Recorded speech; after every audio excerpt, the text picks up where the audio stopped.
থাইল্যান্ডে মিথিলার ১৯ দিন ও মিস ইউনিভার্সকে পেছনে ফেললেন যেখানে। মিস ইউনিভার্স প্রতিযোগিতার এবারের আসর শেষ হয়েছে। শুক্রবার ঘোষিত চূড়ান্ত ফলাফলে চ্যাম্পিয়ন হয়েছেন মিস মেক্সিকো ফাতিমা বস। আশা জাগলেও শেষ পর্যন্ত মুকুট ছুঁতে পারেননি বাংলাদেশের তানজিয়া জামান মিথিলা। তবে এতে মোটেও বিচলিত নন তিনি। মিথিলা জানান, এবার তিনি নিয়মিত অভিনয়ে মন দিতে চান। সোমবার থাইল্যান্ড থেকে দেশে ফিরেছেন মিথিলা। তিনি বলেন, আমি এখন সিনেমায় অভিনয় নিয়ে ভাবছি, সিরিয়াসলি ভাবছি। নিয়মিত অভিনয়ের ব্যাপারে চূড়ান্ত সিদ্ধান্ত নিয়েছি। মিস ইউনিভার্সে মুকুট না জিতলেও দর্শকদের ভালোবাসাকে নিজের সবচেয়ে বড় অর্জন মনে করছেন মিথিলা। বলেন, আমি পিপলস চয়েসে খুব ভালো করেছি, এটা সবাই জানেন। জায়গা করে নিয়েছি সেরা 30-এ। আবার ক্লোজ ডোর ইন্টারভিউতে 121টি দেশের প্রতিযোগীদের মধ্যে পঞ্চম হয়েছি। সেখানে ফাতিমাকেও পেছনে ফেলতে পেরেছি। সব মিলিয়ে অসাধারণ কিছু অভিজ্ঞতা নিয়ে ফিরেছি। একই সঙ্গে নিজের ঘাটতির জায়গাগুলো বুঝতে পেরেছি। মিস ইউনিভার্স ক্যাম্পের ১৯ দিন তাকে বদলে দিয়েছে বলেও মনে করেন মিথিলা। তিনি জানান, এই ১৯ দিনে প্রতিদিন মাত্র 3 ঘন্টা ঘুমিয়েছেন। সারাদিনে নানা ইভেন্ট শেষ করে রুমে ফিরে মেকআপ তুলে ঘুমাতে যেতে 2টো বাজে। আবার ভোর 5টায় উঠে তৈরি হয়ে 7টায় লবিতে নামতাম। সারাদিন একের পর এক ইভেন্ট। এই ১৯ দিনে কি শিখেছেন জানতে চাইলে মিথিলা জানান, সময় ব্যবস্থাপনা, শৃঙ্খলা, যোগাযোগ দক্ষতা ও নিজেকে উপস্থাপন করার কৌশল সব নতুনভাবে শিখেছেন। মিস ইউনিভার্স তাকে নতুন একজন মানুষ বানিয়েছে বলেও গণমাধ্যমকে জানিয়েছেন তিনি। জাকির, অনেকদিন ধরে আমাদের সিনেমা ইন্ডাস্ট্রিতে নায়িকা সংকট চলছে। আপনার কি মনে হয় তানজিয়া জামান মিথিলা পারবে সেই সংকট কাটাতে? ধন্যবাদ নেহা।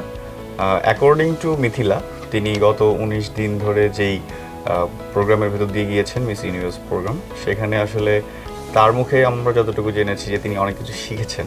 সো সেখানে সময় ব্যবস্থাপনা, নিজেকে উপস্থাপন করার কৌশল, তারপর ডিসিপ্লিন, তারপর হচ্ছে মানে প্রফেশনালিজম যে ব্যাপারটা, মিথিলা প্রফেশনালিজমটা খুব ভালোই রপ্ত করেছেন তার মতে। সো সেই প্রফেশনালিজম যে ব্যাপারটা, সেটা আই থিঙ্ক উনি আমাদের ইন্ডাস্ট্রিতে কাজে লাগাতে পারবেন। তিনি যেহেতু কাজ করতে চাচ্ছেন সিনেমা নিয়ে বা হচ্ছে ওভারঅল সব কিছু নিয়ে কাজ করতে যাচ্ছেন, সো তার যে লার্নিং, ১৯ দিনের যে লার্নিং, প্রপার একটা প্রফেশনাল গ্রাউন্ড ক্রিয়েট করার যে লার্নিংটা তিনি পেয়েছেন, সেটা আই থিঙ্ক আমাদের ইন্ডাস্ট্রিতে কাজে লাগবে। কারণ আপনি যদি খেয়াল করেন যে আসলে আমাদের ইন্ডাস্ট্রির কিন্তু আসলে ওইভাবে টোটাল ট্রেন আপ হয়ে কিন্তু আসলে নায়িকা কিন্তু খুবই কম আসে।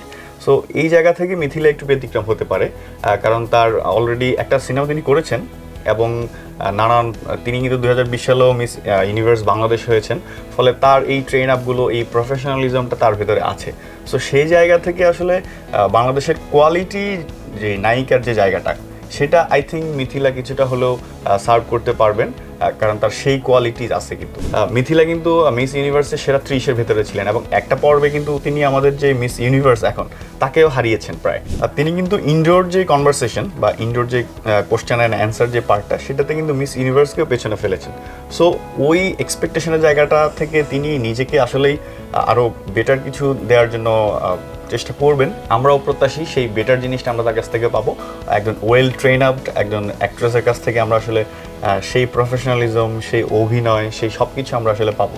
আপনি যদি বলিউডে খেয়াল করেন, সেটা হচ্ছে ওখানেও কিন্তু বেশ কিছু মিস ইউনিভার্স আছে এবং তারা কিন্তু পরে মেইন স্ট্রিম অ্যাক্ট্রেস হয়েছেন এবং তারা কিন্তু কোয়ালিটিফুল, মানে কোয়ালিটি যে জায়গাটা, সেটা অ্যানশিওর করেছেন। আপনি যদি খেয়াল করেন, সুস্মিতা সেন থেকে শুরু করে ঐশ্বরিয়া রায়, তারপর হচ্ছে প্রিয়াঙ্কা চোপড়া, এবং প্রিয়াঙ্কা চোপড়া কিন্তু ভারত পেরিয়ে এখন হলিউডে কাজ করছেন। ফলে তাদের ওই কোয়ালিটির বেসমেন্টটা কিন্তু আসলে মিস ইউনিভার্স ছিল।